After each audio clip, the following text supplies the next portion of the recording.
The more I think about it, there's something we should have done sooner, maybe even started the series with it. An overview of the history of sci-fi. Because to get really excited about exploring the depth and the ideas behind our science fiction, to really analyze these works deeply, we first have to see the amazing way they all connect. How this new branch of literature came together over the last 200 plus years. So let's begin that endeavor today.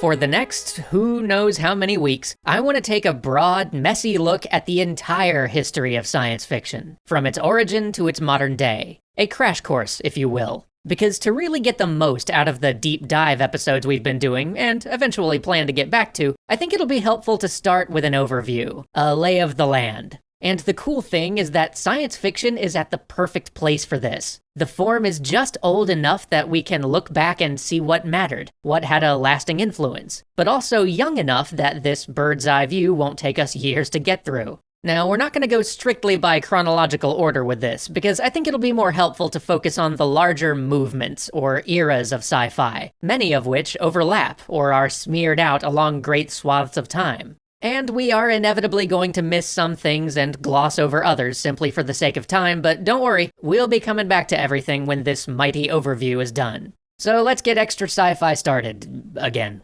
Without further ado, imagine a world where machines can transmit information across long distances, where carriages are pulled not by horses, but by engines relying on combustion. Imagine a world where electrically powered ships can sail below the surface of the sea, and heavier-than-air vessels sail the skies. Jules Verne imagined all these things. That was his incredible strength. Where Mary Shelley, and to an even greater degree H.G. Wells, used science fiction to project out and see the moral ramifications of our technology, Jules Verne extrapolated the possible future applications of the science of the day, and guessed at the marvels people might produce from the things we were so rapidly learning about the world. Shelley, to me, is the true progenitor of science fiction, but Jules Verne's way of viewing the world allowed him to erect one of the great pillars of sci-fi, upon which so much other science fiction will be built. In the episodes on Frankenstein, we talked about how Shelley brought to us a genre distinct from myth or fantasy by creating a place where the fantastic can still happen, but within the realm of the possible. Today, in discussing Jules Verne, we are going to talk about the originator of hard sci-fi, the man who took this idea of the possible and said, what if I run with that? What if I make it not only the possible, but something nearer the probable?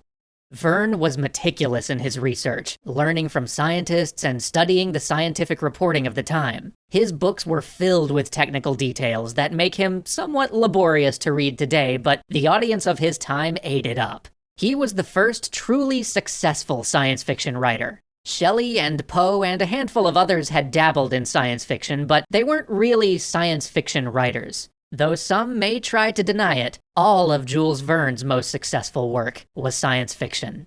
In his first truly smash hit, Journey to the Center of the Earth, Verne takes us on a grand adventure through volcanoes into a hollow Earth filled with dinosaurs and flashing underground seas. But even though the science here is mostly wrong, he launches into it with one of his great loves and one of his great contributions to science fiction: puzzles. At the outset, the main character finds an Icelandic manuscript, and in it is a set of ancient mysterious runes. In a manic sequence filled with philological explanations, the characters translate the runes to the English alphabet, only to find that they are also enciphered. Locked in a room, refusing food or water until the decipherment is done, the protagonists work to crack the code. One character figures out they're looking at a transposition cipher but still can't make sense of it. Then another character, nearly faint from hunger, realizes it's backwards, and in Latin. Eureka! The location of the passage to the center of the Earth is revealed.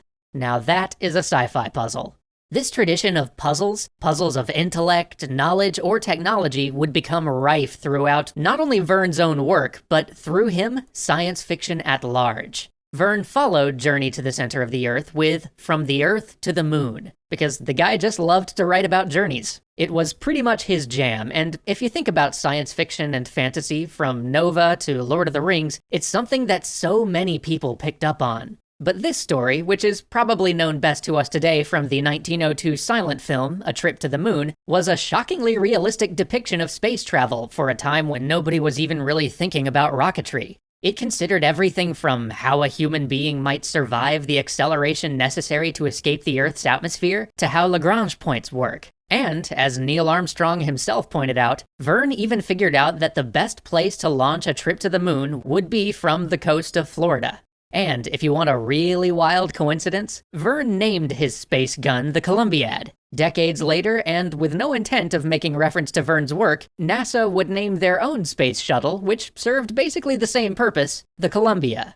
Verne also gave us 20,000 Leagues Under the Sea, which, while primarily remembered for its single-minded captain Nemo and its early description of an electric submarine, it's actually the most radical of the work he published during his lifetime. 20,000 Leagues offers a bold critique of the society that Verne himself was living in, criticizing imperialism and European social structure, and giving us that famous sci-fi trope of the bold adventurer who retreats to the unknown rather than deal with the politics of society. And like Frankenstein, 20,000 Leagues makes reference to the classics which inspired it, namely the Odyssey. Captain Nemo is even the name Odysseus uses with the Cyclops, helping to cement the link between science fiction and the classics. Then there is, of course, Around the World in 80 Days. Not so science fiction-y, but it did inspire much of modern steampunk, and gave us an excellent mobile game. But the reason it's important is that it really ushered in the idea that the world was shrinking, that modern transportation and communication allowed different human societies to be explored and intermingle in ways largely absent in literature before. This would become an essential idea to so much of later sci-fi. Oh, and there is one other Verne book I should mention, Paris in the 20th Century.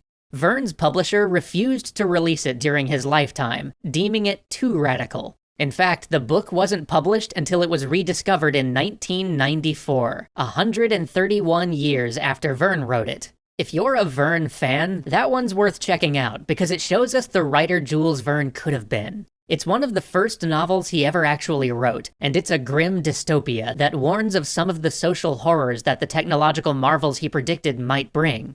It's one of his most lyrical works, and it's one of, in my opinion, his most thoughtful. Plus, it's always fun to imagine what would have happened if he'd been allowed to publish this. Would Verne have combined hard sci-fi with top-tier social critique and created an entirely different direction for the genre? We'll never know. But join us next time as we talk about the author who really did bring social critique to science fiction on a mass scale, H.G. Wells.